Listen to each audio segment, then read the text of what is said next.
Tonight's stories. Intervention. Cooking. 10 minutes? Sniffing underwear. Hello, everybody, and welcome back to the Comfort Level Podcast. I'm Maddie, and I'm here with SJ. Sam. And we're back. We're in a different place. We are in Oklahoma. We love it.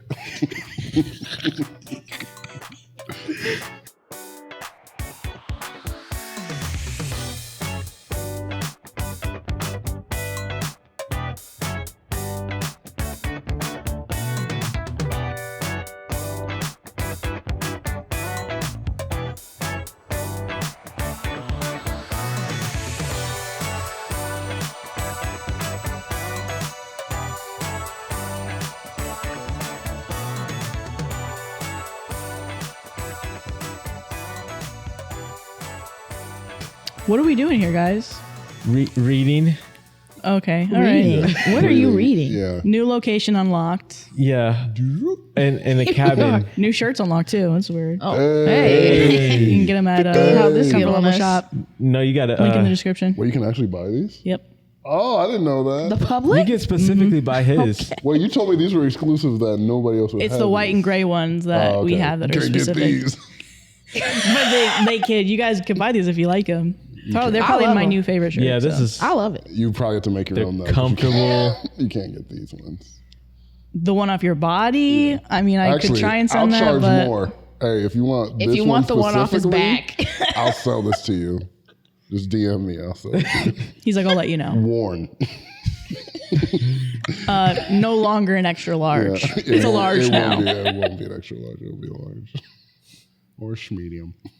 We're on our 2024 content trip. Yeah. And we're love in Oklahoma. Oklahoma. Broken Bow. Oklahoma.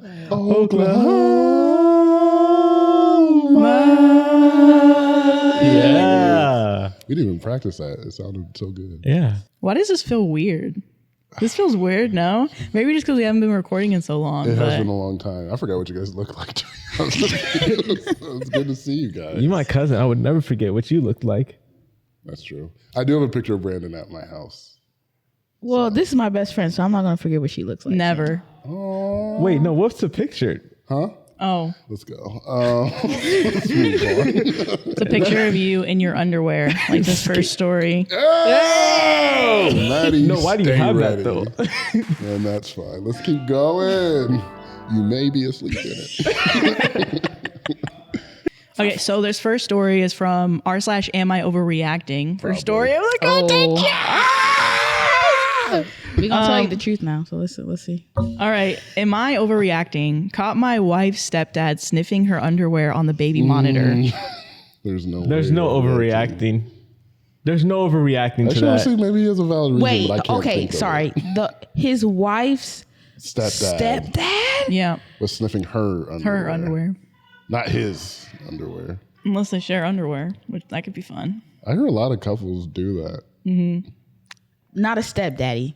Yeah, stepdad, you can't sniff.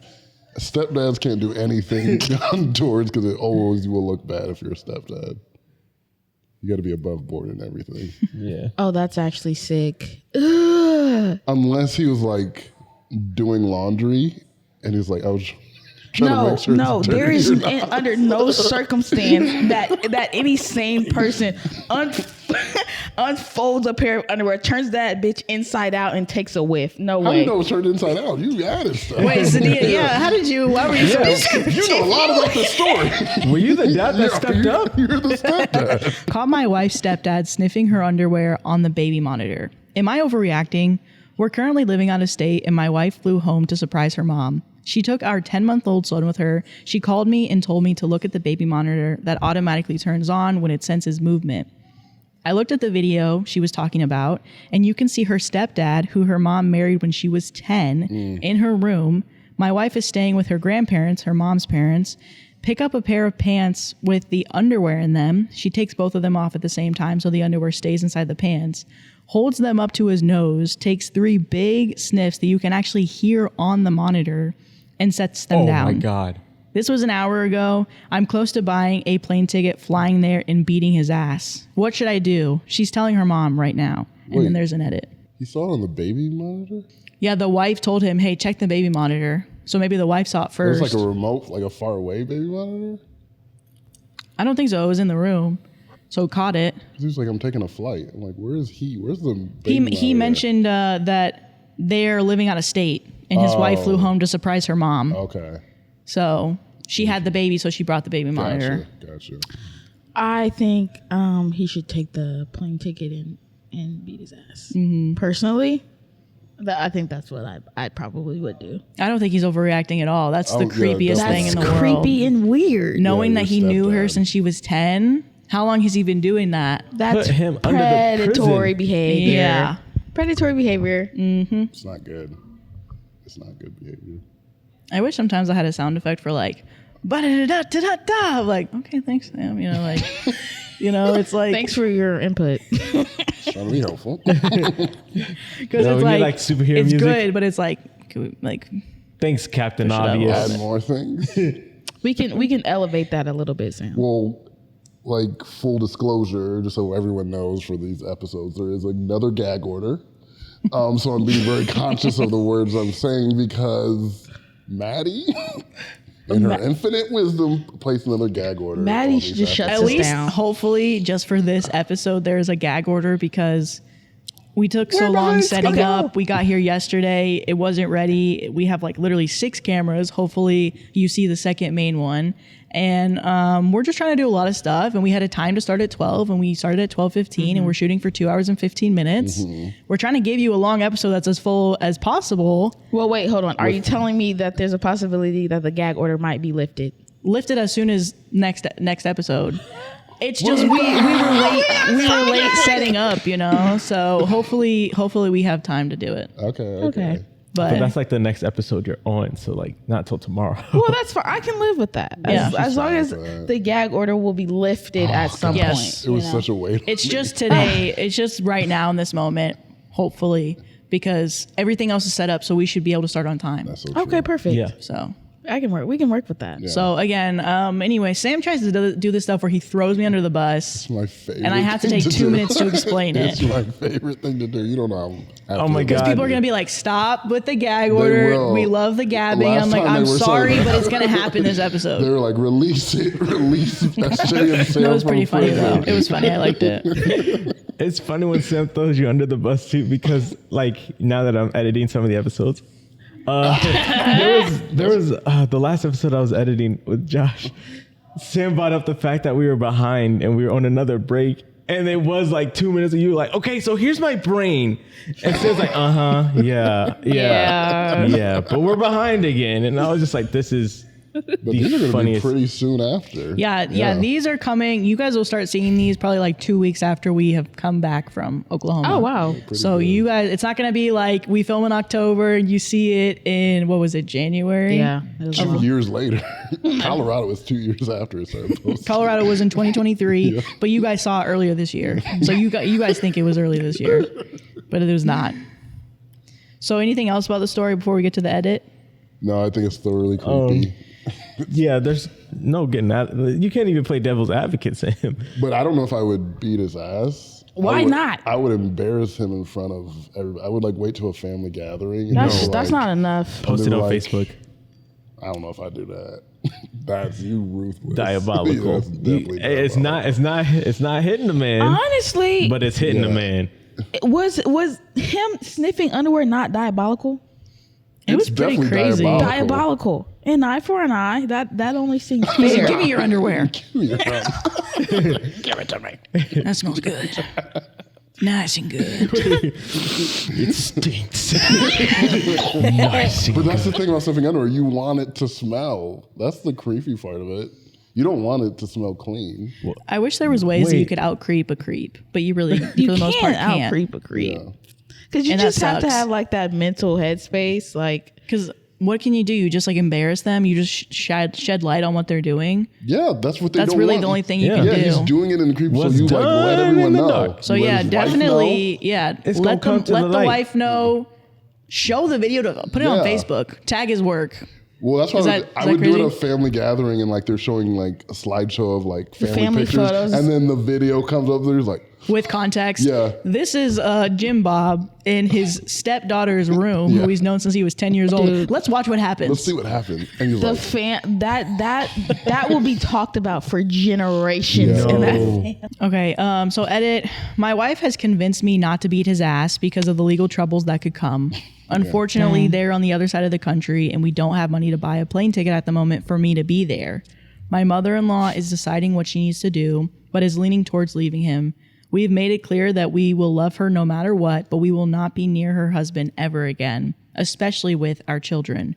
I think that will convince her to leave. Unfortunately, again, they recently adopted a 10-year-old girl who was a family friend of theirs. That adds another difficulty to the situation. Thank you, everyone, for your advice in the situation. And then it says, my wife and mother-in-law have not confronted the stepfather yet, but are planning to do so tonight. I'll update on how that goes. We're trying to get another flight for my wife and son to come home, as they were planning to stay for another 2 weeks or so, but due to our financial situation, I'm not sure that'll happen. She doesn't feel like she's in danger, but I wish I could be there just in case. I think we'll probably put in the description below a GoFundMe for a plane ticket to beat his ass. We can raise money for this guy. I would support a cause like that. I would. We all like chip in. We're like, you gotta GoFundMe. go. You And gotta it's just go. titled beat his ass. Yeah, Beat his The beat gag his order. ass. I'm just honestly imagining like the title, that just being the title. Beat But his it's ass like the in same kind of bold. descriptions of GoFundMe is like very flowery. Like, it's been like years that we just don't have the money to go beat my stepdad. Please help. Anything you can help. This guy deserves it. He is currently an underwear sniffer. Just put him in a cage for like 10 minutes, like this next story. Ooh. Hey! Ooh. There you go. That was Beat him for good. 10 minutes though, like legitimately, like everybody that donated to the GoFundMe in there 10 minutes, everybody, and that one guy. He might be Well, ripped now apart. it shouldn't be GoFundMe. It should be Patreon now. If you get the right tier, you can be in the cave. Am I the asshole for divorcing my husband because he spent 10 minutes in the car during a family emergency? 10 minutes? During the family emergency. What? It just depends. Oh, yeah, I I guess gotta what the hear this story. emergency is. Yeah. Am I the asshole for divorcing my husband because he spent 10 minutes in the car during a family emergency? I, female, have been married to my husband, male, for 2 years. He has a habit of sitting in the car 5 to 10 minutes before entering the house. I don't know why he does it, but he talked about a past traumatic experience he had when he came home and caught his ex-wife cheating on him. Because of that, he just spends a few minutes in the car before he enters the house as a response to his trauma. Now, I won't say that he is wrong in coping with what happened, but this has made me feel uneasy and it has caused many fights between us. Like when we have guests, he just sits outside before coming in, or when dinner is waiting on him, he'd take 10 minutes in the car, just silently sitting in there. I was worried that something might come up and he does not respond properly, and it happened last week. My 8-year-old son tripped and fell from the stairs and broke his ankle. He was in so much pain, and I called my husband to come take him to the hospital. He rushed out of work, but then I called, and then I was stunned when I looked out the window and I saw him sitting outside the house in his car. I was both shocked and angry. I ran outside and asked how long he was sitting in the car. He told me about 8 minutes. I asked, why didn't you come into the house immediately to help? And he said he would after 2 more minutes. I was so mad and hurt, but tried to rush him, and he insisted that he wouldn't feel comfortable coming in until the 10 minutes were up. He told me to get my son ready to take him to the hospital, but I started screaming at him nonstop, telling him this was a family emergency and that he was out of his mind to behave like this. It might not have been my best response, but I was shocked by his behavior and quite concerned because I have had this situation always stuck in the back of my mind, thinking, what would my husband do when there's a family emergency? I ended up taking my son to the hospital myself when my neighbor intervened and offered to take us. We went to the hospital, and later my husband came and tried to talk to me, but I refused. I then went to stay with my mom and texted him that I wanted a divorce. He tried to rationalize and justify what he had done, saying he could not help it and that he was nervous and he wanted to help my son but felt stuck. I refused to reply to his messages, and days later, his family literally harassed me, saying I was making my husband's trauma more severe and that I disrespected his boundaries by pushing him off his limits. I feel lost and unable to think because of the whole ordeal. My family are with me on this, but they can be biased sometimes. My husband is still trying to basically talk me out of a divorce, saying I'm making a huge deal out of it. I feel like I no longer have trust in him, especially when it comes to serious stuff like this, like how cold he acted in a family emergency. Edit to clarify that my son isn't his biological son. We don't have kids together. Honestly, the first thing I thought when I read this, when he was like, I can't help it, was like, oh, he just probably really needs like therapy. Yeah. Because the fact that he, and I didn't even think about this, but people in the comments are basically saying it sounds like it's a form of OCD. Yeah, that's what I was thinking. Because he literally cannot do anything. He has to do it. And people were also about how he was specific about the time. He was like, once 10 minutes are up, I can come in. Right. Because I don't know, I feel like he seems like he's like a, oh, nose goes. Why did I even put my hand up? You missed too. That I was the sad did. I was part. so embarrassed and scared. And scared.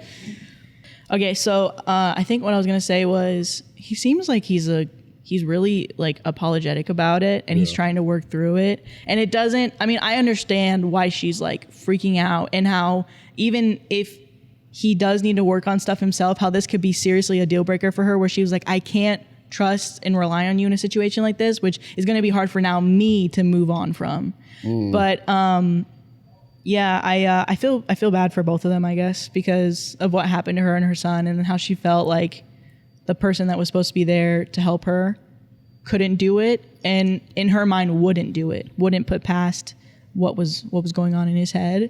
And then also for him, that he is really struggling with that, where he can't potentially step up in an emergency because his brain is telling him, no, you can't move yet, you're stuck. Right. Yeah. Which is why it's hard to, I think, kind of blame him, because if it is like a mental illness that he's having. Yeah. Because I think about it with like alcoholism, where people are like, can you just stop? And you're like, I want to, Right. but it's like, this is literally how my brain chemistry is. Yeah. And I'm kind of a slave to this. So that's why a lot of people break up in those relationships, because you're like, you can't do this for me. And you're like, if I could do it for you, I would, like, that's the person I would do it for, but I can't. Some people can't handle that reality. Yeah.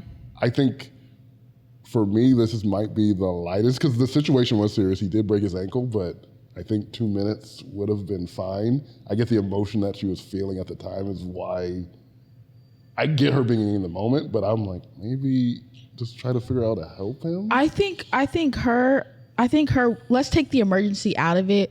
Generally, he's a person that stays in his car like 5-10 minutes before he gets in the house. Now, to me, I don't think that if without the emergency, I don't think that she should be annoyed by that. Only because I know a lot of people, including myself, like after a long day at work, like when I pull up to my house, I am good to sit in there for like, honestly, an hour, but like 30 minutes, I will sit in there for 30 minutes because I just like need to decompress from the day. The day can be so overstimulating, like the sounds and just everything that you go through just in a work day. So yeah, I think it's okay to like have a couple of minutes to yourself where you're just like kind of decompressing from the entire day, transitioning from your work day into your personal life, where you just have kind of like that pause. So I don't think that she should necessarily be mad at that part, only because like he is coming back home. Like, what out of an entire day, what is him being delayed getting in the house 5-10 minutes? What about situations that she was describing where it's like they have people over? Like, would you still sit in the car if there was people over? I would, because they don't know I'm there.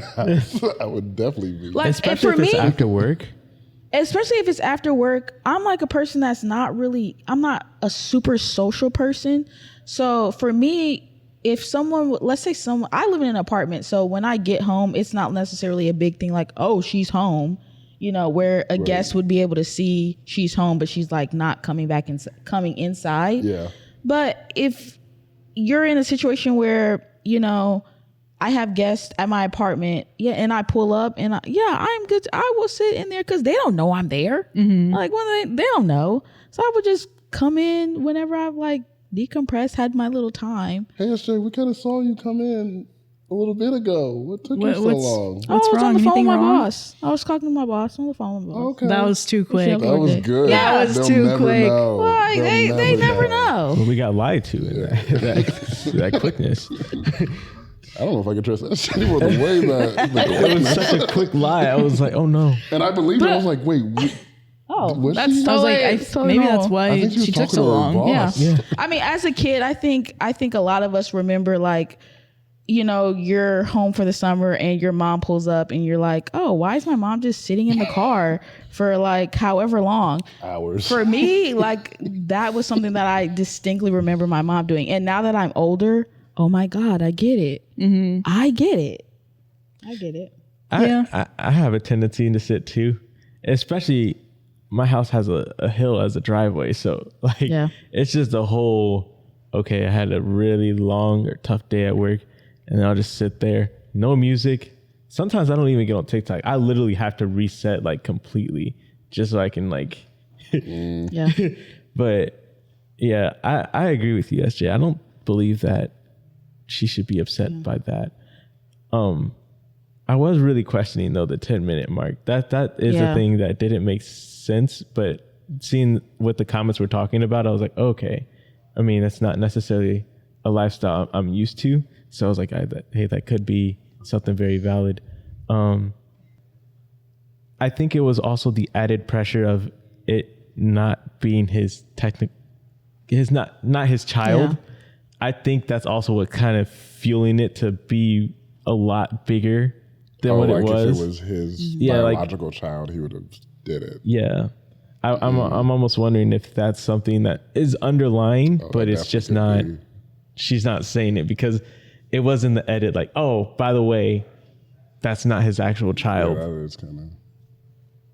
I'm not to say that that's a bad thing, but I'm just wondering if that's a thing that is. No, but it could be playing into her reaction to yeah. it. I think it's tough. I get her kind of panic and frustration. Yeah. Because like it's your child. Yeah. Obviously he broke something and is in pain. And I mean, but he was being upfront. Like he's like, yeah, I've been out here for like 8 minutes. Yeah, if I was him, I'd be like, I just put up. You know what I mean? I don't know. I wonder too, though. Even in an emergency, you guys are just like, eh? No. I get like, I think for me to be a person who would sit outside in that situation, in me being like fine as a person, I would have went in like instantly because I understand the severity of the situation. I don't think if he didn't have OCD, he should have went in. He should have went in because like in a situation like that, like I think there are certain things that take precedence over your comfortability. Right. And I think that would be like a that situation. means he's either on the spectrum or he does have something like that because the adherence, like the comments are saying, to the 10 minutes is a very specific thing that people were like, that's strange that you would adhere. But I'm like, in his head, it has to be 10 minutes or nothing. Yeah. I think a lot of people are leaning towards OCD because of the fact that it was a traumatic experience maybe that caused it. And ever since then, it hasn't. Because I think he said he caught his wife or girlfriend cheating because he walked into the house right after work. And so now he waits. Did you catch that part? I missed that part. I think I was watching the camera at that point. That's what it came from is he caught his wife cheating. He came in right after work. So ever since then, he waits 5 to 10 minutes because that's the trauma that he's thinking about where he's like, I need to wait just in case anything bad is happening. It has time to be done before I can face it. So I think it's like a protective thing. Yeah. But even in that, okay. With that, let's say that's what it is. It stems from him coming home after he was being cheated on. In that situation, you know what's going on inside your house. I know that you don't know. She could still be cheating while the kid's waiting to go to the hospital. It's crazy. While the kid's literally crying. I'm going to cheat with this person. Really quick. That would be 5-pump chunk. The neighbor that took her to the hospital. She's like, you don't think that's weird that he was ready to take me to the hospital, Philip? You don't think that was weird that Aaron was? Interesting. So I'm like, in that situation, he knows what's going on. Mm-hmm. I think objectively, you would know that there was no cheating happening. But I think the whole point is with the OCD thing is like, even though he knows, it's like it's something he can't push past anymore. Which I don't fully understand what OCD is, but this is kind of just. It's just like my this assumption. Compulsion. Yeah, obsession compulsion disorder. Like you can't not do it. You can't not do it. It's just like you see it, you just do it, and you can't help it. Yeah. So. Because I think I don't have OCD. I hate when people are like, "Oh, you don't have OCD," but like I do a thing when every time I drive home. There was one time I was sitting. My sister used to be in her car in my backyard, and every time I would drive in the back, I would back into my garage and I would wink at her. And even now, she doesn't live with me for years. I still wink at the thing, and then I pull in, and it's something I feel weird not doing. Sam, I'm just picturing you doing that. Every time. It's just like just a pillar in the garage. I'm like, hey Liz. Or the one time I was in the friend with in my car, and Tori Kelly came on. Right. It was also your sister. That was your sister. Oh yeah, it was too. my sister. And she Okay, said, okay. "Okay, Tori." And now every time a Tori Kelly song comes on, I say, "Okay, Tori." Well, Your sister is like your muse. only honestly. when I skip it. If I skip Tori Kelly, I have to say, "Okay, Tori." But if I listen to it, then I can. You would think though you'd be like, okay, Tori. Like you would change like the way you say it, you know, like No, I say, okay, Tori, thank you. You know. I think sometimes when I wouldn't say it's like leaving anxiety, but there has been a couple times where like I'm leaving the house. Oh, on this trip, I had to pack a day early just because, or we'll start packing a day early just because I was like, what if I leave something? Yeah. But like a regular basis, there'll be sometimes I'm like in my car, literally starting the car, backing out, and I'm like, oh shoot, did I turn off the faucet? Like just stuff you brainlessly do. I panic with that, and I'll have to like go back in and make sure. Yeah. And it's so annoying. And the faucet's fully on. Has that ever happened where it's actually what you thought? It's never happened one time. No. Because I Maybe think it it's like happened to something me with the is oven. unlocked, but The oven was on one time, and I was like, "Oh my gosh!" I never go back and actually what's on my house has been gone. That was actually scary. it was something you refused to do. Yeah. I like this next story. Take it out on me. The way you snuck that in there. I think we've had such good vibes just from the first day of the vacation. Maddie, Maddie's that still was up to so her old seamless. That tricks. was so She's up to her old tricks. Whoa, I was not expecting that. She uses people for her own transitional gains. Specifically you though. Always me too. It's like it hurts. Is that not like the name of the game? That though? is the like, name of the game. It's literally called using people for their own gain. No, I that's thought, what I thought that's what we named no, it. No, that's what you think. That's what I named it. Okay, Yeah. sorry. Usually we're like nice I transition. could have We're swore like, that oh, was the Smooth, name. it's like Yeah, we're like, what's this next mid-conversation, story? it's like, oh shoot.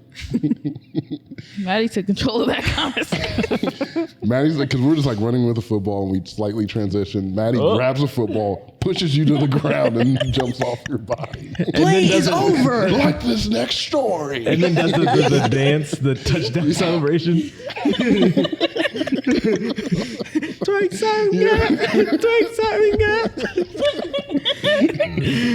All right, so this next story. Am I the asshole for refusing to help a friend who didn't invite me to their wedding? No. Oh man. Help a friend, dude. Okay, am I the asshole for refusing to help a friend who didn't invite me to their wedding? For about 11 years now, I, 37 male, have been pretty close with, let's call him 38 male. We met at a job in my mid-20s and were pretty regular company up until the pandemic. Oh. Where our hanging out included a circle of mutual friends, has taken a decline but isn't extinct. John and his partner, let's call her Jane, 36 female, have been together for about 8 years now. Engaged for a little under 2 years, both with a child from previous relationships, so they have taken trips with their kids nearly yearly. And I've been happy to help visit John's, now their home, and check on things, take care of their animals, etc. while they're gone. I've helped them with other projects and tasks over the years, and most recently picked up Jane from the airport, returning from a snowstorm because my vehicle could handle it. Generally, I have been pretty present and helpful on top of our base relationship. About 5 weeks ago, I found out from a mutual friend their wedding is coming up, and invites were sent out a while ago, and everyone in our circle but me was invited. As a gay guy, I've experienced being iced out of some of my straight friends' lives and events in ways minor and pronounced, but this one has definitely been something that has had me thinking about my time and energy with people. I decided I would take the hint and begin to distance myself. 3 days ago, John texts me asking if I'm around in early to mid-August. I say I am. John asks if I wouldn't mind visiting like I had before to look after the animals and property, and I say, sorry, I can't. He calls to talk about it. We run through the same conversation, polite but a bit tense, so I finally say, I just won't be visiting your home. After a moment of silence, I bring up that I'm disappointed that I appear to be the only person in our group of friends that was not invited to his wedding, and I can't be helping like I had before if I was just a background friend at this point. I wrap up the call positively and sincerely with me wishing them a good wedding and trip, and that maybe we can grab drinks soon. Jane reaches out 2 days ago sending follow-up texts saying John is upset about what I said and with her because she made the final calls about friend invites, and that I'm taking this the wrong way. There's only so much capacity, and that the others in our friend group have partners that took up space. She adds that she hopes I'll change my mind and help them out because it would put John's mind at ease. I'm not entitled to the company of others or invitations to anybody's events, but am I wrong for setting my own boundaries in response to theirs? I try not to frame my friendships as transactional, but they obviously want something out of me here despite their not inviting me and then avoiding even bringing it up with me until they needed help with covering their honeymoon. And then there's an update. I don't think You're not the asshole. I I don't would have think you're did the the same asshole thing. I would have did the same thing. Yeah, He's you were exactly getting setting used. the boundaries. That's what he did. Yeah, I would feel really left out if I found out, because they didn't even tell me. Like, that would be hard to hear first in general, like somebody just genuinely telling you, hey, I'm not going to invite you to my wedding. Yeah. But you finding out from friends like, oh yeah, they sent out invites a few months ago. Right. Everybody's Literally going but everybody you. else in your friend group. What? Yeah, was he the only one, or was He said everybody else in the friend group. Everybody that's else in the friend worst group. part of it? Yeah. That's so messed Because you're up. like, you don't have one. Because I know people are like, oh, weddings, like they're very quick number. You can't get one more person. Mm-hmm. Just the one remaining person in the friend group. There's no way any friend group would survive that. Where you're like, yeah, it's just the one person who didn't get invited. Yeah. Crazy. He's legit being used. Yeah. I think special, like really special occasions like that, especially like a wedding, the people that you want there are going to be there, or a 100%. bare minimum, Yeah. like get an invite. And I feel like if we're friends and like we've been a part of each other's lives, you know, why wouldn't I be invited to your wedding? And I think that for the friend that didn't get invited, I feel really, that kind of sucks. Like that sucks. And I get him being like, actually, yeah, no, I won't help you, because for you to not invite me, it shows how important I am to you, or not important I am to you, that you're willing to not invite me, not say anything about it, but then reach out to me when you need help. But you let me in your home Yeah. when you're not there. So you I can take care of your animals, Yeah. your home when you're not there. You trust me to do that, but I can't come to your wedding. That's insane. I'm a servant to you. That's insane. Yeah. Yeah, I don't like that. And then being gay on top of it, now you're like, Is that you're like, one of the reasons? maybe it's probably not that, but I don't know. No, That's I don't not know. That. Now it's like, do you not like me particularly because I'm gay and that's why I can't come to your Yeah. wedding? This is a straight wedding. Let's So you don't want to go have too much a fun. No gays straight allowed, huh? No wedding. gays allowed. So top comment here, not the asshole. And then they read a quote from the thing. Jane reaches out 2 days ago, sending follow-up text saying that John is upset about what I said with her because she made the final calls about friend invites, and that I'm taking this the wrong way because there's only so much capacity, and that the others in our friend group had partners that took up space. And then this person says, What a bogus excuse. If your friends need someone to check up on their animals and property when they are on their honeymoon after a wedding you weren't invited to, then they can ask another friend or family member. The audacity of some people astounds me. I'm a believer in putting the same energy into a friendship as your experience, and I am as well. Because there was times when the relationship was uneven and I was unhappy, and then I just let it go and let it be, and it's chill, you know? Yeah, because I agree that friendship shouldn't be transactional. I agree that they shouldn't be transactional. It shouldn't be a 50-50, you give this and I give this. But I do think there should be a general like evenness. Friendships are like all forever. give and take. Sorry, I just thought you were talking about us. I was like, friendships are forever, right?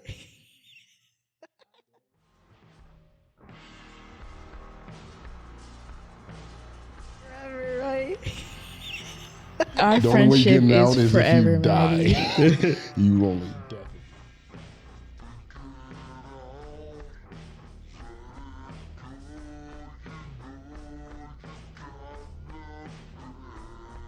I didn't know what was happening. Do it again. Do it again.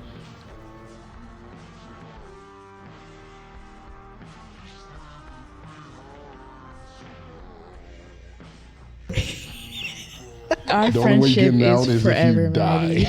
die. You only death is the only I didn't know what was thing. happening. Do it again. Do it again. Did you just see her give me that handshake? I didn't know what you wanted. It was the weirdest I thing was I've trying to Do move it the again.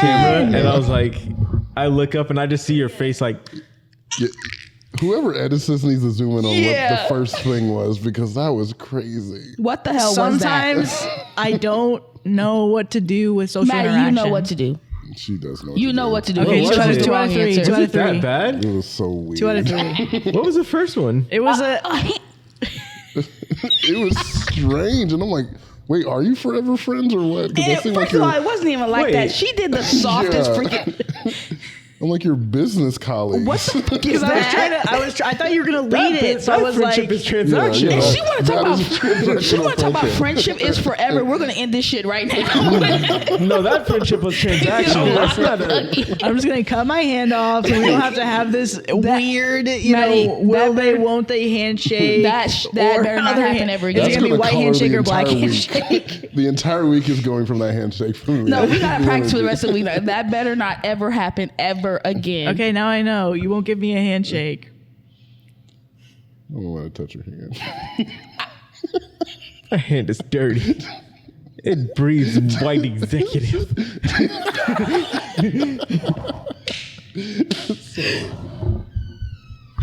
Oh, that was tepid. It was.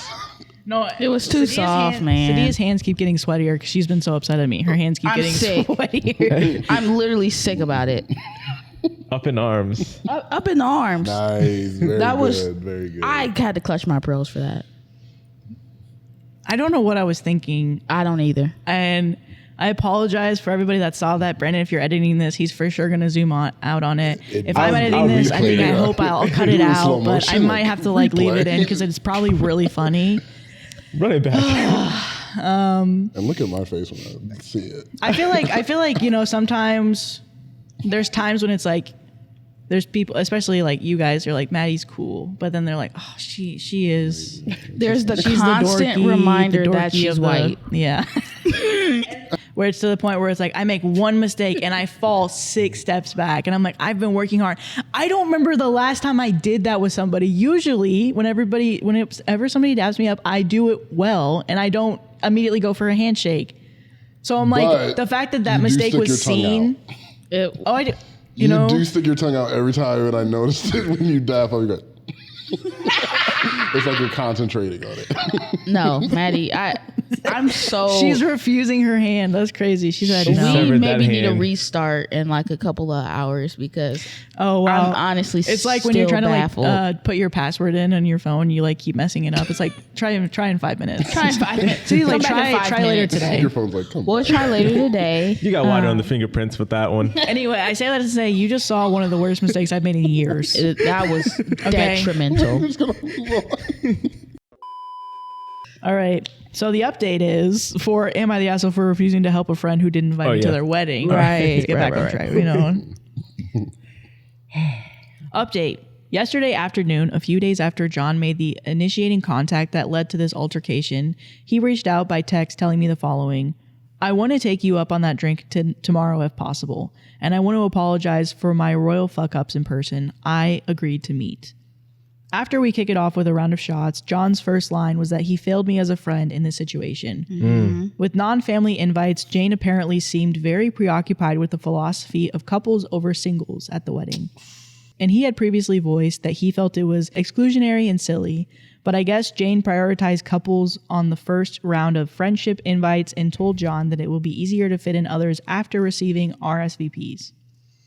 John backed out and said that he felt that going along with her initial plan, inviting the rest of the circle, who are, God bless them, coupled up, and not me, and had faith that the RSVP thing would materialize. She ended up using the bit of space to plug in some more family.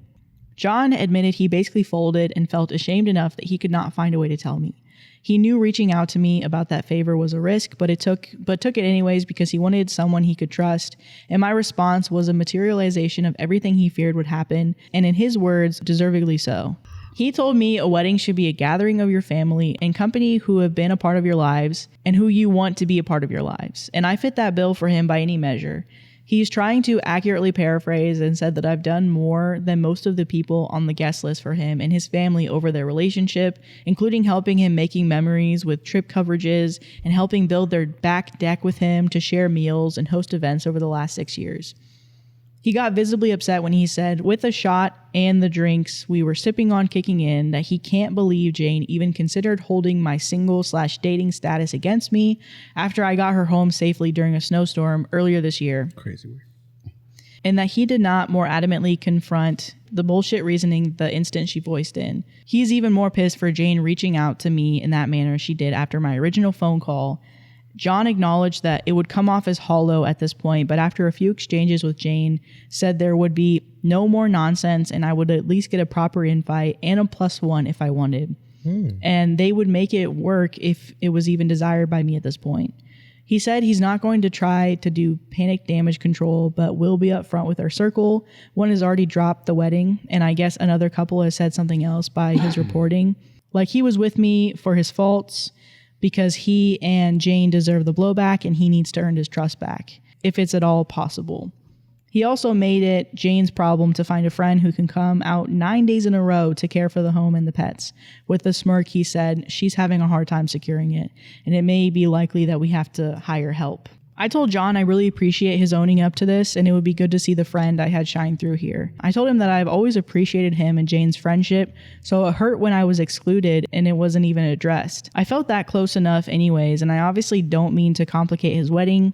I always thought him and Jane were great for each other, earnestly, and I have supported them as best as I can, and I've been confused about what I have done or haven't done to be iced out.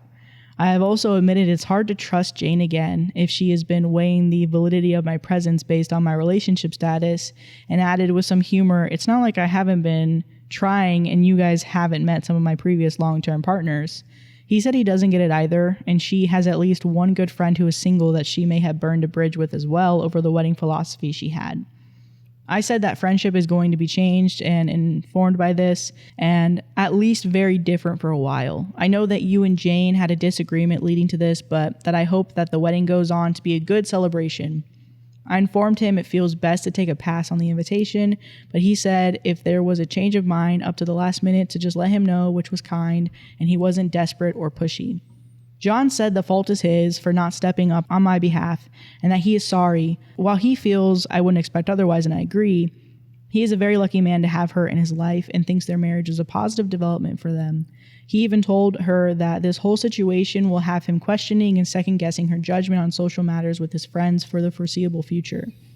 By his reporting, but a credit to their relationship, this was quite a blow to her to hear from him, but once she accepted and apologized after their arguments about the subject.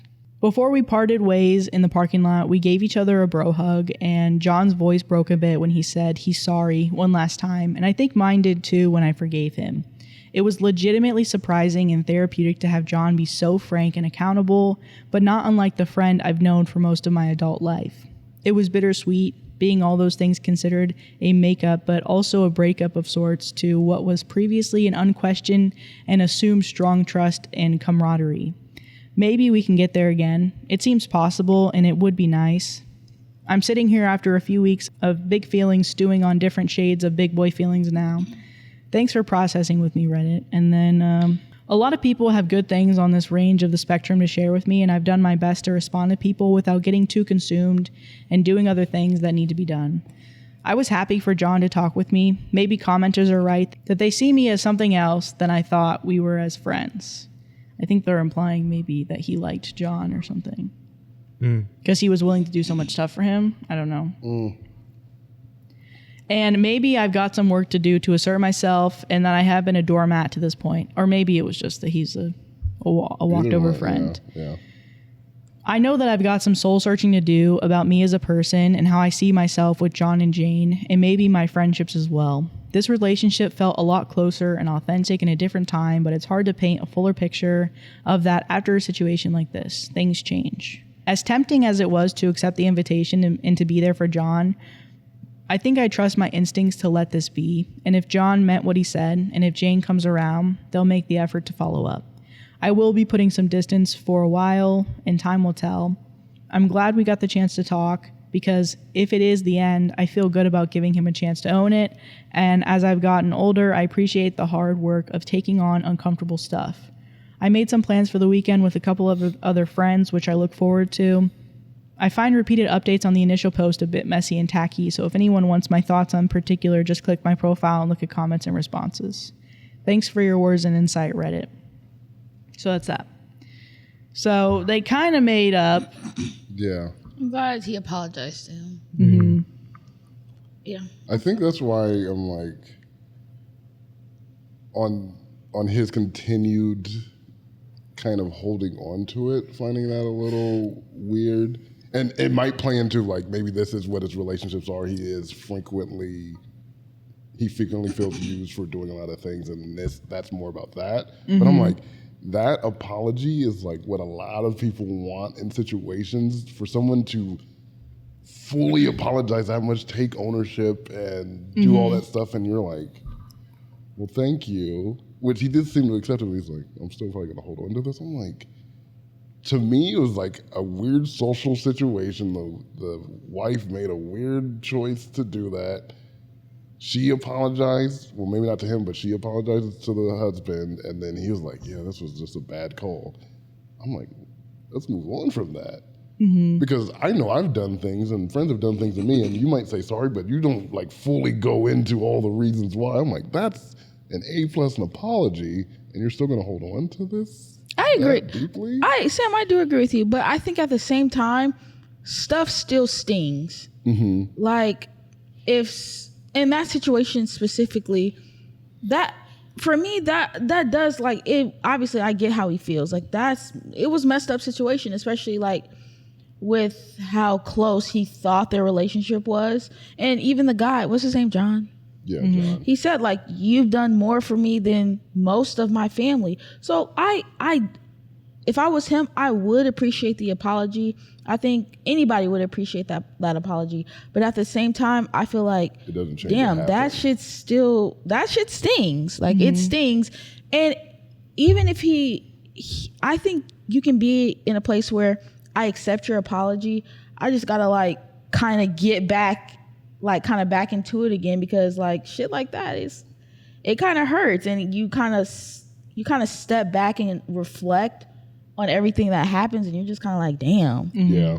Like, damn. And so then I think after something like that, a friendship needs to kind of defrost before like you get back into like the everyday regular how we were before. Yeah. Mm-hmm. Yeah. I mean, I think it ended as best as it could. But yeah, I agree with both of you guys. I understand why OP is a little reserved, though. He's like, I appreciate it, but we'll see if you guys actually mean it in the future. Yeah. So. Kind of like action speaks louder than words type deal. Yeah, the only thing that I was kind of clocking to the story, but he kind of saved it at the end. I was like, John seems to be throwing Jill, The wife. the wife under the bus a little bit. Jane, I think. Yeah, but then he was like, no, it's completely on me. I should have said something. Because I'm like, this isn't really boding well for the beginning of a relationship. You're like, this chick, crazy. I'm not going to trust her to do anything. I'm like, still protect your wife, your partner at the same time. Got the button ready. This is how we do it. Sam, Cooking. you literally are doing too much lip service. You need to get up and start cooking in that kitchen. Wait. Like this next story. Oh my So don't go in the kitchen, actually. Please don't. Am I the asshole for lying to my husband that my sister is cooking the food he pays $750 a week for when it's me who cooks? Wait, can I look at that? Am I the asshole for lying to my husband that my sister is cooking the food he pays $750 a week for when it's me who cooks? Why are you lying? Why is she lying? Why the fuck you lying? Why you always lying? Oh my God. Stop fucking lying. So my sister is a personal chef for some upper middle class families, mostly lawyers and doctors who work 24/7, but still want home cooked healthy meals. My husband always complains about my disgusting food and calls me worthless in the kitchen. Whoa. Every time we're invited to my sister's or my mom's, he would bite my head off about how they're better. I know for a fact that I'm as good, if not better, because I was taught from the same chef, my mom, who is literally a genius. I had it up to here and said, fine, we can pay my sister for dinner. So for a year now, he's been paying $750 a week to pay my sister. When he comes home, he starts raving about how the whole apartment smells amazing from the delivered food and that only now he looks forward to coming home for dinner. The thing is, it smells amazing, yes, but it's because the food is made in my kitchen by me. Oh my God, I love her. The only thing that has changed is that I put my sister's name on it and bagged the money. Ha ha ha, not even sorry. He's happy, I'm richer, and my sister finds the whole thing amusing. Everyone wins. She even offered me a job to work for her too. And take them checks right to the motherfucking bank. Yup. $750? I guess it's like basically a chef, so that's probably cheap. Okay, I think she's not the asshole. I think she is just a creative genius and she needs applause. This guy might not like her for real though. Yeah. That's what I was thinking. Like, he seems This like he guy doesn't might like mean her. to I her. saw That's very I mean. saw this TikTok and it was a mom and daughter. The mom is like so condescending towards the daughter and she's like, anything that you cook, it's gross. So Yeah. the daughter went to Burger King Yep. and got her favorite burger and fed it to her mom, and then her mom was like, it's lacking seasoning, I'm just crashing on the burger, and then the daughter tells her, well, this is a Burger King burger, and then she's like, Well, she was And right. then she's the a video shock, cuts and off. the video just cuts off. She I need to might see that. not, Burger your King actually husband is bad. might not like you, girl. Worthless in the kitchen. He goes from you're worthless to the kitchen to absolutely devouring. Because he doesn't think it's yours. But when he knew you were cooking it, he didn't like it. He's a hater. And I really think this is like, I think this is calls for potentially divorce. I don't know why she thinks it's like such a minor thing, but to Yeah. kind of be degraded in that way, Yeah. like every single day, that's like horrible. And I Especially don't know like if it's to on the talk it lines of up. verbal abuse, but it's kind of It there, feels- maybe. It feels like it. Where That's crazy. Just degrading and just making you feel like crap, like just because. And especially knowing now that he was probably lying the whole time because the food hasn't changed, but it's a different name, and he's like, oh, it's so good. She just What had is a happening? Is the sister actually supposed to be coming to the house and cooking every day? No, he thinks it's being delivered to the house. Like she Oh. just like brings she's it just by. dropping it off. But the house smells like food? Like it was cooked I don't there? think he's the smartest up here. I think he's just a He's meanie. not the brightest in the bunch. I love her. I mean, this guy is such an asshole. Yeah. And I don't think she's the asshole, and I think maybe she should look more into. Well, I'm like, if it purely is like this is the only asshole thing he's doing and everything else is fine, then I love it. I love love that it. she's getting money. But if like it seemed like it might point to his behavior in other areas too, then it's like get out of this too.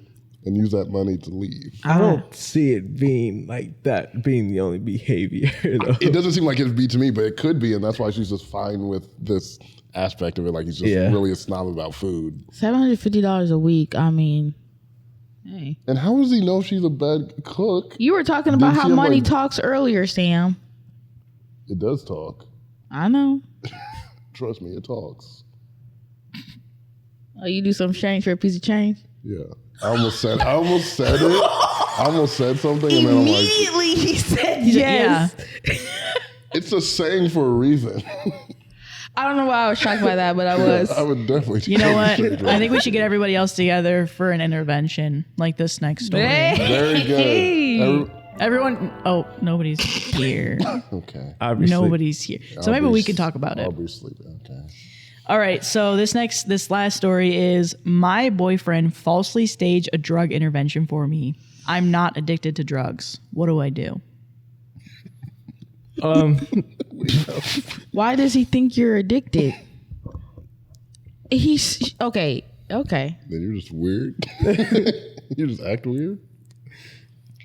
My boyfriend falsely staged a drug intervention for me. Okay, I'm wait, not hold on. addicted I'm to sorry. drugs. How do you falsely state she did? I think maybe because she's not addicted to drugs, which is why it was falsely. Okay. Because she was like, I'm not addicted to drugs. But he says every addict ever.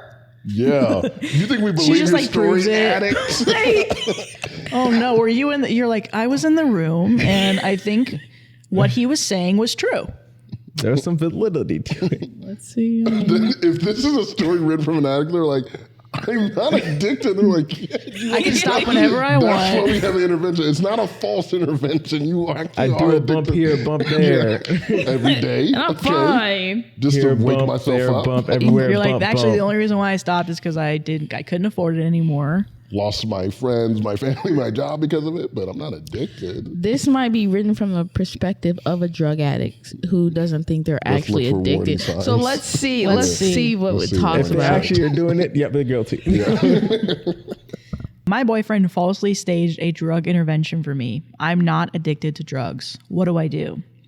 I, 26 female, have been with my boyfriend, 27 male, for 3 years. Our relationship has had absolutely no issues before this incident. He has been perfect and the most loving partner. However, last week I came home from work to an intervention with all of my close family and friends, orchestrated by my boyfriend, who has apparently convinced them that I'm a drug addict. For context, I have no history of drug use, no behavioral signs that would suggest addiction, and no reason for him to believe otherwise. I believe he knows I'm not on drugs because he has said things to my mom and sister that he knows to be untrue. That things have gone missing around the house. They haven't. That I've used his credit card to withdraw money. I don't even have his card details. And that I've been acting erratically. Absolutely nothing out of the ordinary. When I confronted him about all of this, he said, it's not about the drugs, it's about making sure you're safe. My partner is a psychologist, and he has convinced my entire family that I'm displaying all the hallmark signs of drug addiction. They all insist that I'm in denial and that I need help. No one is willing to entertain my denials at this point. My mom says she isn't willing to have me over to her house, and my sister won't allow me to see my nieces until I go to rehab. Based on the conversations with my friends and family, I believe he's been spinning this story for several months prior to staging the intervention. I'm super embarrassed as he organized for practically all of my close friends, family, and even a work colleague to attend the intervention. But more than that, I feel utterly betrayed and confused. I can't understand his motivation for doing this. Can anyone offer me some insight on what is prompting this otherwise normal man to do this? I'd ruin his life. I'd break up with him and ruin his life. It's really a psychopath. Like, that's the only reason. I would ruin his freaking life. He turned everybody on you. My entire fucking family. Nobody trusts you anymore. And it's not like you say, oh, I'm not a drug addict. Because every fucking drug addict says that. That's the perfect thing. So, like, this is actually so messed up because she could be, like, trapped, you know? She's ostracized now from her family and isolated. That's what I was thinking. I would literally ruin this guy's friggin' life. I don't need to understand why he did it. I don't need to understand the motivation. I don't need to understand anything. I just need to understand the plans that I have for this man to absolutely ruin, smear, desolate, desecrate his entire freaking life. I would ruin him. Mm-hmm. Cause who does that? Mm-hmm. Who does that? Now I gotta take a freaking drug test, a lie detector test, to prove that, hey, I actually really wasn't doing drugs this entire time. I really wonder what makes people switch like that, because they were dating for like 3 years, I believe she said. He's like a very reputable man, and then like all of a sudden, like I don't know, it's just like you can be dating somebody for 3 years but still not know them, because he was spinning this behind the scenes for so long to the point where they're like, we know you have a drug problem, like to just be a liar like this. Top comment is, get the F out now. Yeah. He's manipulating your friends and family to gain total control and to isolate you. He's going to hurt you. Yeah. So, yeah. This is Oh scary. my God. But there's always like these situations where you're like, some people are just like this. Like, there's just like people who will just do things like this just because they can. Mm-hmm. And you can't do anything with that. You gotta run away. Mm-hmm. Oh man. I'm really confused about the family though. Like, are they just gonna trust this man to administer everything after? It seems like he's very good at manipulation. If he's a psychologist, he like knows how the mind works. Yeah. He like knows the exact things to say. Especially if it was like laying over months. It's probably like you know what, she's been acting a little weird lately. It's just like little things, and they're like, then you make a bigger thing and just lay it over time, and they're like, it's believable probably in the way he's laying the groundwork for it. For him to lie on her like that that's insane. Yeah. Maybe I'm just thinking, because I don't know, like putting myself in the OP's shoes, I feel like my parents would still just be like, okay, what are we gonna do? Like, okay, thank you for telling me. Good, yeah. Good that you told me.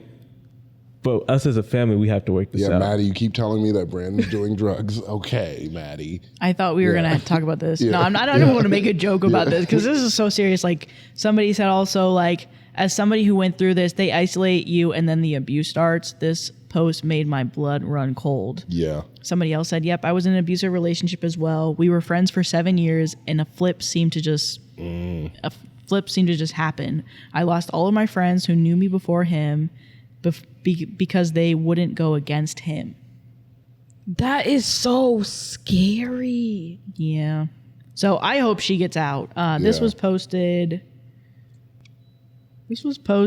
2 days ago when I saw this, and we're filming like August 11th. So as of right now, there's not an update, but hopefully in a few weeks there might be, and so I can update you guys then. Yeah. But yeah. I would the revenge story I'd have. I just hope she's getting the validation she was looking for From this. Yeah. from all these people Yeah. being like, no, you're not crazy. Right. No, You're he's not crazy. crazy. This is a big red flag. This is wrong. We want to validate your feelings. Like, this is a concerning thing. Like, And you don't even know why he's doing it. you don't know why he's doing Red flag. it. The room is on fire. But some Get people do out. get trapped by that. Like, because I've loved him for 3 years, I want to like understand why he's doing it. Maybe it can be fixed.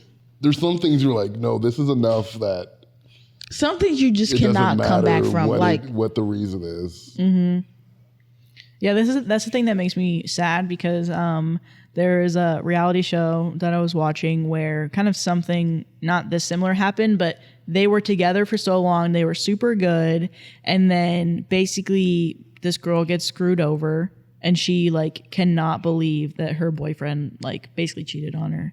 And it seems like she was gonna like get out of there, but he like said a few words and she was right back in, and like it was just like, it wasn't abuse, but it was cheating. And just the fact that it was like, she was like, but he was so good before, like she had that image of him. It was a lot harder for her to leave because there were so many good times, which makes me sad of like, yeah, they just build so many good times with you before they switch to the person that they are, which is scary. So Scary. yeah. Which I think if a lot of people look at it, they're not even really switching. It's just maybe they weren't exhibiting it highly in like times of stress, because I think especially the control stories where it's like a person controlling their partner and like trying to isolate them from things. That's usually due to some trauma that they had, and like so they do this to feel control. It doesn't make it right, but I'm like, they show signs early on, but it's cute at the beginning. It's like, oh, he just wants to. Yeah, he just cares about me a He lot. just wants to do that. Yeah. It's cute at the beginning. When like they're like early signs, and then it gets progressively worse and worse and worse as things go forward. But I hope OP gets out of this. I hope OP leaves. Yeah, I agree.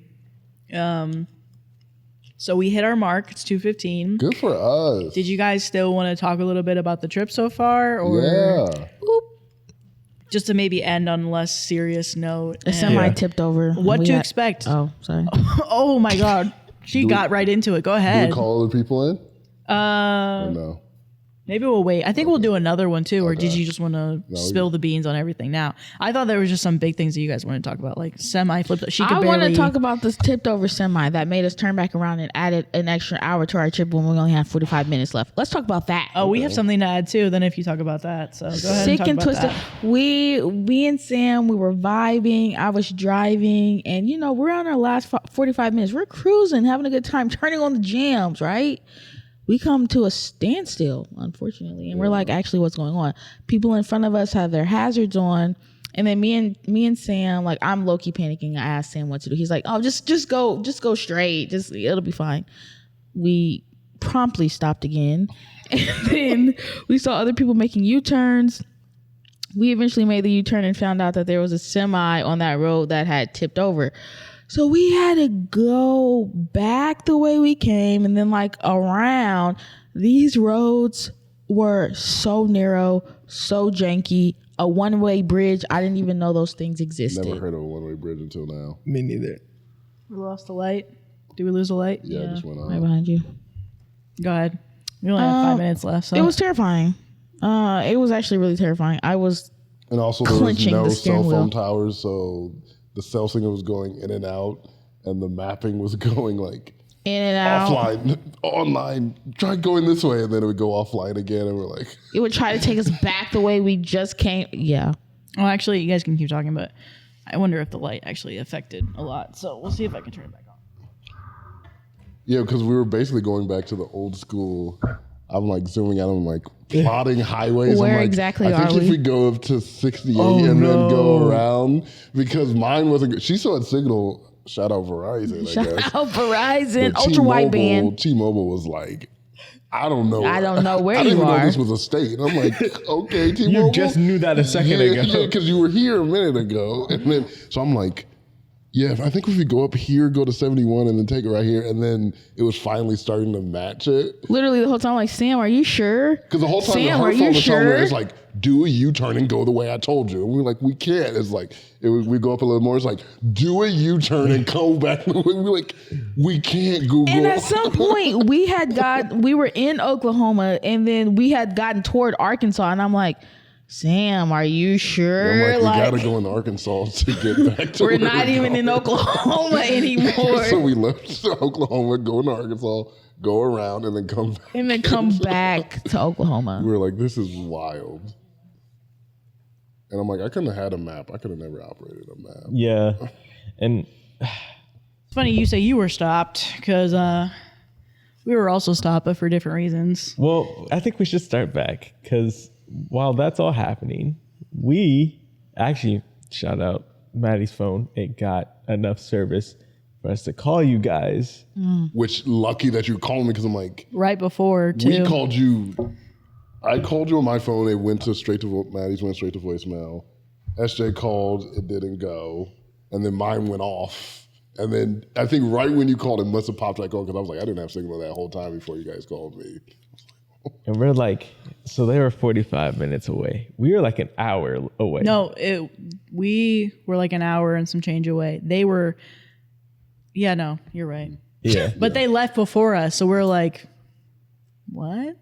Yeah. We. Oh no, was that when you were like? Yeah, 2 hours away. No, when you were like, oh, we're here. Or was that the second No, call? no, that was the second I call. was I was like, sick. we're That heated. disgusted We're me. like, we went all. There's no way they could have got it in front of us. No, I was actually like really mad.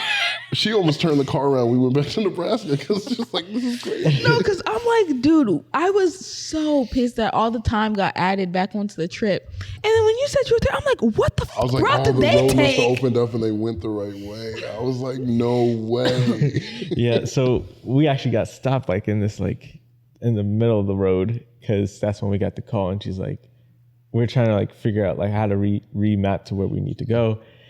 And I think, didn't I do like a 360 pretty much? Like, we're going to keep going to see if we could maybe risk it.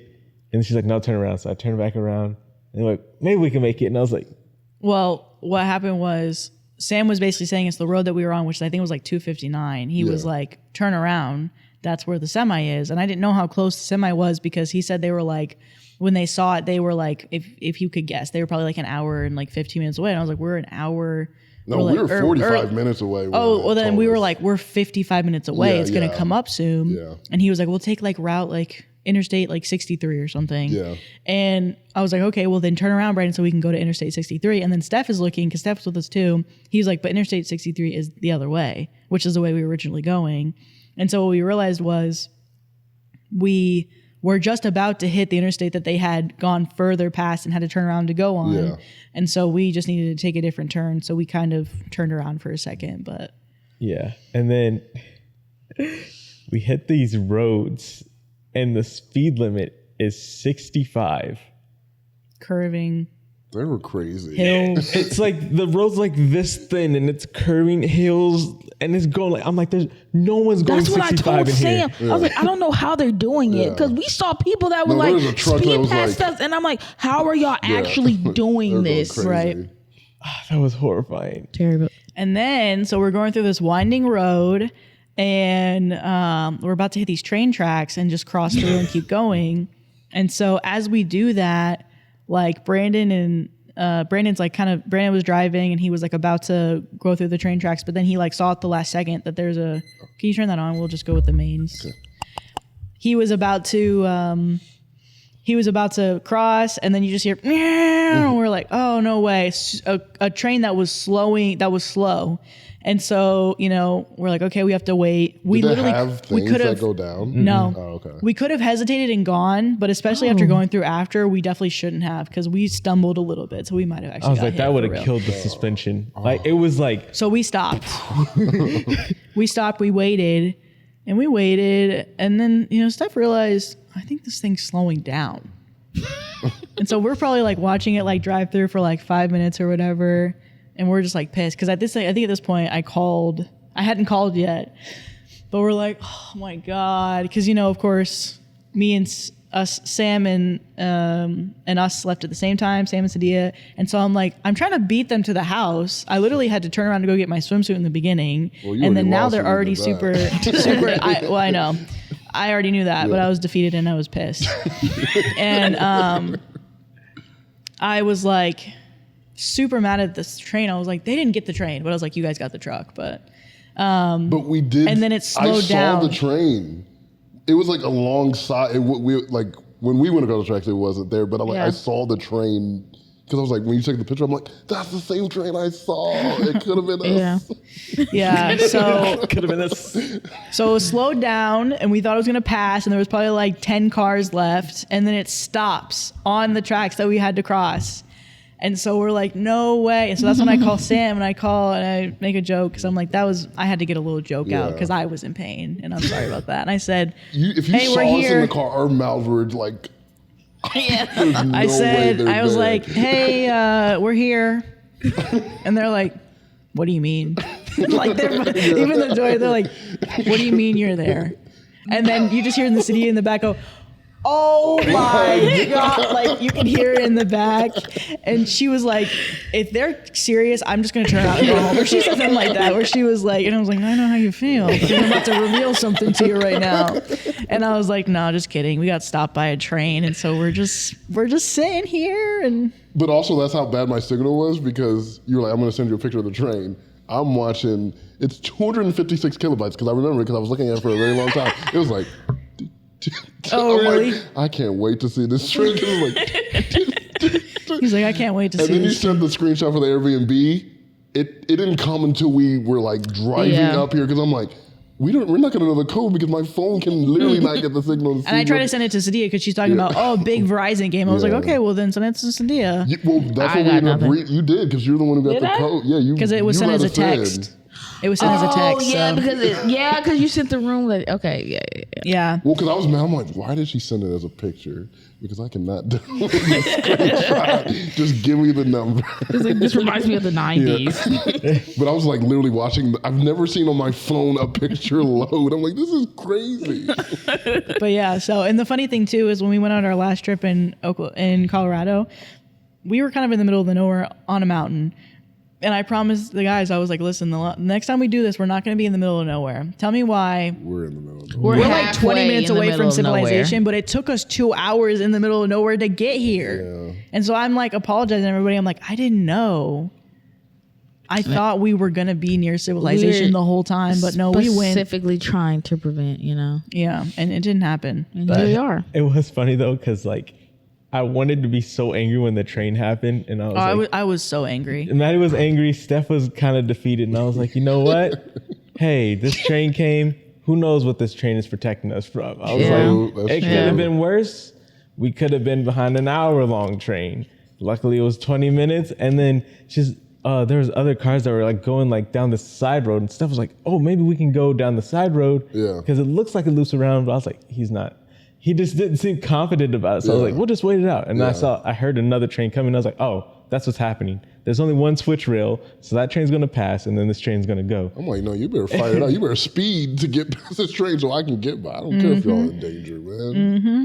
That's not my problem. You're in danger. No, that was like literally, I was losing it because after we had turned around and then you guys called us about how you were stopped at the train, I was like, well, hell, maybe we weren't even supposed to go to this Airbnb because what actually is going on? Why does it seem like with road trips, there's always a big thing? Like you guys almost died on the last road trip.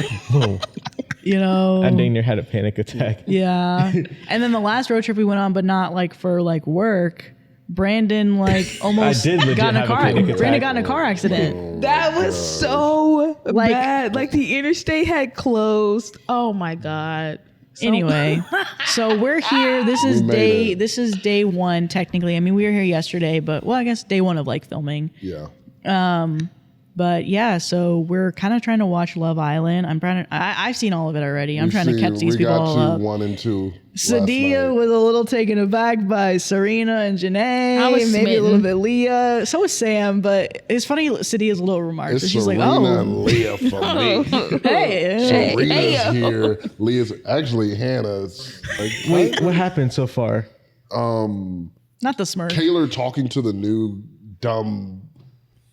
They haven't seen anything yet. They're only on episode 2. We only so they haven't seen the first, the new recoupling with the 2 new guys. Okay. Oh yeah, that's coming up on this 3rd episode. Right. So which I'm very curious about who's the girl leaving. Wait. No, it's the guys. One of the guys. Did the other bombshell come in? The 2 guys came in. Yeah, Liv came in and the 2 guys came in. Hakeem and Connor. Annoying as hell. I hate Hakeem. The other guy, he's just. What'd you think about the first recoupling? I hate the which coupling? No, Cordell making fun of him walking was having me die. He's like, okay, turn to the side and walk in. I was dying. We should probably finish this. Okay, yeah, we should go. We will see you guys next week. Bye. Oh, everything stopped. You're such Smithville is a real place. I know, and we're like right next to Smithville by Broken Bow. We had to drive through Smithville. I was talking to Sam about it, and that's literally on my cooler. Shocked. Thank you so much. It's the city that we drove through. Smithville, Oklahoma. Why do you guys keep talking about it? That's why I'm like, what's the significance? It's on the because my last name. Oh, that's why. I don't know why. I think that's why. Right? Yeah. You don't see it on the cooler. And the cooler that we have is called Smithville. Well, because when we passed by my furniture place and then we went by Sam's Club, you didn't get this excited. Dang. Because I think it was in Arkansas. She's like, oh, you're right. He's like, oh, look, it's Sam's furniture. And she had no reaction. She had no reaction. Because I was like, Sam's furniture. She was like, we had to turn around. Half a mile, there's a Sam's Club. I'm like, crazy, right? She's like, stone-faced. So I think we leave it at just sniffing, maybe. Yeah. This is the most Okay. tangent-y episode for a gag order that's ever. All right. So no sound effects except for the sniffing. Okay. Okay. All right, 3. Wait. I didn't know you had another one. She's been I already stuffing thought her you face. I thought you ate it. Is it good? Was you hungry? She's God making dang. more. I'm like, how much is it? She made that from scratch. No one knows where that rice came I really from. don't know where that came from. I thought it's like I thought it was okay. It started quickly chewing. Trying to get She's like, I read my word, you know, it's going to get. In your mention. Okay. Sorry, Joe. We're over here causing a ruckus. Uncle Ruckus. Okay, all right. I'm just gonna sleep out there. Yeah. I'm gonna leave. Side note. Yeah. One of our friends is out here, and they're sleeping. She's been It's sleep there raining for it outside. Aubrey? Oh, that sounds Dude, amazing. sleeping in the rain is so good. Dude, I so- have been watching her like, and I'm so jealous. I'm like,